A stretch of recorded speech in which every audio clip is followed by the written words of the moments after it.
अस्सलाम वालेकुम, मैं हूं अब्दुल गफ्फार और डॉन के यूट्यूब चैनल को सब्सक्राइब करें। जनाब, पाकिस्तान ऑस्ट्रेलिया के दरमियान हिस्टोरिकल टेस्ट, दूसरा टेस्ट जो है वो 12 मार्च से कराची में शुरू होगा और दोनों टीमें जो है कराची पहुंच चुकी हैं। कल से प्रैक्टिस सेशन का आगाज़ होगा, लेकिन जो सबसे इंपॉर्टेंट चीज़ अब डिस्कस की जा रही है वो यही है कि पिच कैसी होगी। जनाब, इस वक्त मेरे अकब में आप पिच पे काम देख सकते हैं।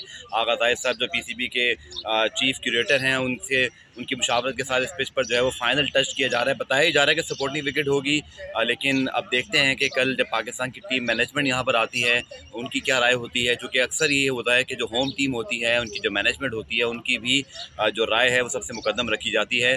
साथ साथ तमाम तरह तैयारी मुकम्मल हैं। आज यहाँ पर वज़ीर इमरान खान साहब भी जो है नेशनल कराची में उनका हेलीकॉप्टर लैंड हुआ। पिच देखने तो नहीं आए, कुछ लोग इज़राए मजाक कह रहे थे कि शायद क्या वो पिच देखने आए कि पिच क्या ठीक है कि नहीं, लेकिन ऐसा नहीं था। उनकी लैंडिंग हुई और उसके बाद वो अपनी सियासी मुलाकातों के लिए यहाँ से रवाना हो गए। तो ये भी आज की बड़ी इवेंट के जो है वो ख़ास हैपनिंग रही।